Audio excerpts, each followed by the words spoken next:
साहब को तो 100% इस्तीफा देना पड़ेगा और ये प्रदर्शन अगर जारी रहा तो मोदी सरकार का जाना भी तय है। ये धर्मेंद्र प्रधान का इस्तीफा नहीं, अब नरेंद्र मोदी के इस्तीफे की बात है। एग्जैक्टली। लोग 30 दिन से आंदोलन चल रहा है, 20 दिन का अनशन हो गया, अभिजीत को अनशन शुरू करना पड़ गया, उसके बाद भी सरकार सोई पड़ी है। ये सरकार की तरफ से तो कहा जा रहा था जंतर मंतर पे भीड़ नहीं है, अब तो कनॉट प्लेस शर्म से डूब मरना चाहिए बीजेपी को और कुकुरकुत्तों को जो ट्विटर पे इंस्टाग्राम पे लिख रहे हैं कि वह लोग नहीं है।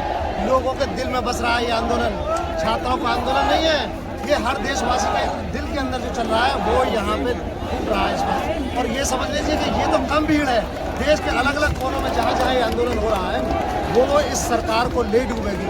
हठधर्मिता की सरकार है जो सनातन के नाम पर राम मंदिर में चोरी कराती है, जो राष्ट्रवाद के नाम पे आपस में लोगों को लड़ाती है और देश प्रेम के नाम पे घुटने टेकती है अमेरिका के ट्रंप के सामने।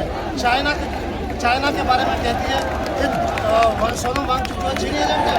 आप अपना कारोबार देखिए, 10 साल के अंदर दुगने से ज़्यादा कारोबार जो ट्रेड डेफिसिट है वो $100 बिलियन से ऊपर है, जो जब 40-45 बिलियन डॉलर था। तो आप समझिए कौन है चीन एजेंट? ये सरकार चीन की एजेंट है। सच्चाई ये है कि ये सरकार चीन की एजेंट है। तो ये इतनी बड़ी तादाद में जो आज जंतर मंतर से लेके पूरा कनॉट प्लेस एरिया भर चुका है, तो अब कहीं ना कहीं मोदी को ये अल्टीमेटम है। मोदी को नींद नहीं आ रही है पिछले 30 दिनों से। वो पहले सोच रहे थे कि कुछ नहीं होगा, कुछ नहीं होगा। ये युवा है जो जाग रहा है। इसको जब अब तक आप धर्म और जाति की राजनीति में उलझा रहे थे, अब उसको समझ में आ गया कि उसका हक क्या है। उसको समझ में आ गया कि रोजगार के बिना काम नहीं चलेगा। उसको समझ में आ गया कि हम विदेश में भाग कर क्यों जाते हैं। रोजगार यहाँ चाहिए, काम हमें यहाँ चाहिए। और जो शिक्षा पद्धति है वो विदेशों की इतनी आगे क्यों है, टेक्नोलॉजी यहाँ क्यों नहीं है, AI में हम पीछे क्यों हो गए। जहाँ हमारा IT सेक्टर दुनिया भर में जाना जाता है, आज हम AI में पीछे हो गए। 10 साल का हमारा ये फलसफा जो मोदी सरकार ने दिया है उससे ये लोग रूबरू हैं इस वक्त। उन्हें पता है कि सच्चाई में क्या होना है और उसी अधिकारों और हक और हुकूक की लड़ाई के लिए ये युवा अपने आप जागा। इसे कोई जगाने नहीं गया। जीवन में इससे बड़ा आंदोलन कभी देखा? बिल्कुल नहीं देखा। मैं आंदोलन में भी साबित रहा था, लेकिन जिस आंदोलन में आप देखें यहाँ पर मेरी जैसी उम्र के मेरे ख्याल से 10% भी लोग नहीं होंगे। ये उम्र जो है 16 साल से लेके 30-35-32 साल तक की है बस। और ऐसा बड़ा आंदोलन आज तक कभी हिंदुस्तान में नहीं हुआ। जैन जी का सकारात्मक पहला बड़ा आंदोलन है और ये निश्चित रूप से सफल होगा, इसे कोई रोक नहीं सकता। 10-12 साल का बच्ची भी यहाँ में जुड़ा हुआ है। मोदी जी सोच रहे हैं कि ये भाड़े का टट्टू पुलिस को लेके ये आंदोलन को मतलब व्यर्थ करेंगे, लेकिन एक तरह से उनका हार हुआ है कि आज जिस तरह से देश का युवा सारा देश से आया हुआ, मोदी जी हिंदू मुसलमान के नाम से ऊंच नीच के नाम से देश को बांटना चाहता है। आज यहाँ में देखिए ऊंच नीच हिंदू मुसलमान सब जाति का सब ये का युवा आके यहाँ में आंदोलन कर रहा है और इसको मोदी जी भाड़े का टट्टू भाड़े का पुलिस से रोकने का कोशिश कर रहा है। ये एक तरह से उनका हार है। आज ये ट्रेलर है, मोदी जी को पूरा पिक्चर देखना अभी भी बाकी है। हम तब तक नहीं रुकेंगे जब तक ट्रेलर है, पिक्चर अभी बाकी है। पिक्चर अभी बाकी है। मोदी जी ये ट्रेलर है, पिक्चर देखना आपको बाकी है। आप झोला लेके निकल पड़ेंगे, बोले थे आपको हम निकाल के छोड़ेंगे और आप जाने का पहले आपका झोला भी हम चेक करेंगे कि आप राम मंदिर का चोरी तो नहीं करके जा रहे हैं, इतना भी करेंगे। आखिर क्या वजह है जो मोदी धर्मेंद्र प्रधान नहीं दिलवा रहा है? पार्डन धर्मेंद्र प्रधान जाने क्यों नहीं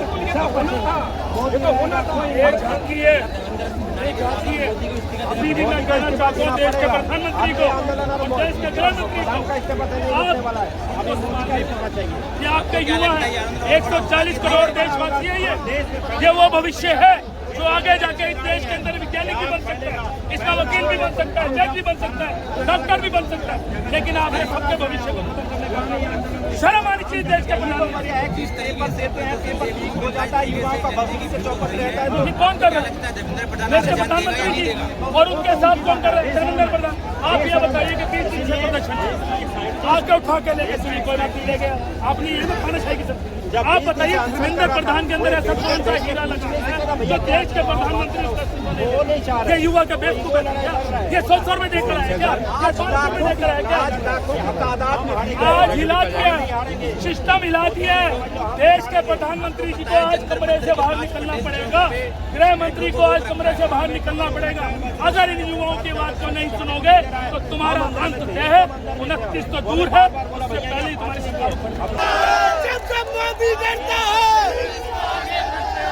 हम डरने वाले नहीं हैं, संघर्ष जारी रहेगा।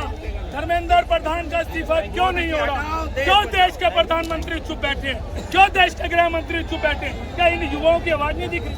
वो छाती पीट कर कहते हैं 140 करोड़ वासी देशवासी, 140 करोड़ देशवासियों का पानी पीने के लिए इनके पास क्या पानी नहीं दे रहा है, पानी नहीं दे रहा है। सरकार ने पानी और लाठी चलवाई है। ये तानाशाही किसी और सरकार में चली, मुझे बता दीजिए। सही जंतर मंतर पर कितने धरने प्रदर्शन हुए? क्या इंदिरा गांधी नहीं आई थी? क्या जवाहरलाल नेहरू ने खत्म नहीं कराया? क्या तो देश के प्रधानमंत्री को शर्म आ रही है क्या? अगर आप नहीं आ सकते थे तो धर्मेंद्र प्रधान को भेजते थे, अपना कोई डेलीगेशन भेजते थे। बात तो करते कोई नहीं आया बात करने, इनकी कोई पूछ रहे आज ये क्यों है? आज हिंदुस्तान की आवाज जागी है, आज युवा जागा है। ये मंदिर और मस्जिद के नाम पे हमें बांटने का काम मत करना। जय श्री राम बोलने में भी हमें डर नहीं लगता, अल्लाह अकबर बोलने में भी डर नहीं है।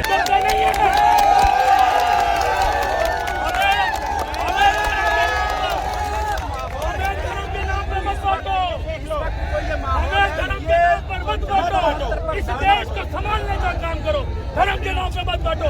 मंदिर तोड़ो, मंदिर लुटेरो, तुमने मंदिर को खा लिया।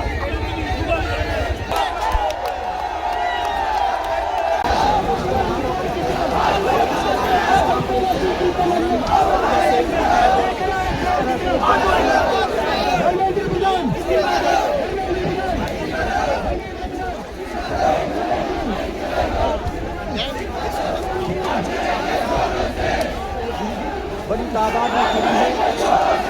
ये LIC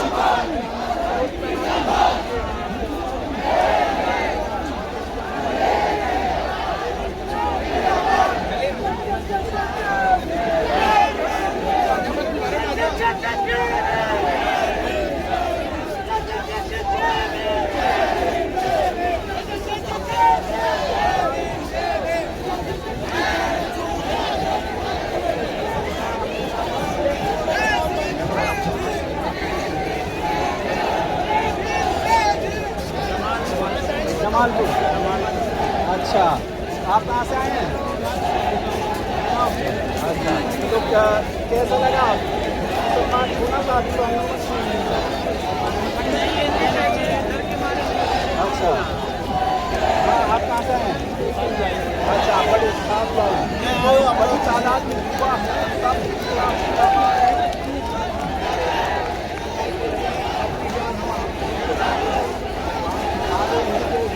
शुरुआत की थी।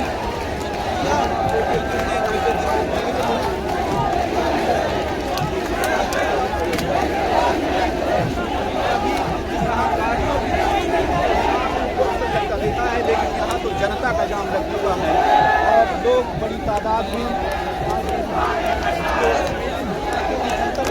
जगह नहीं रहेंगे, वहाँ से लोग आ रहे हैं और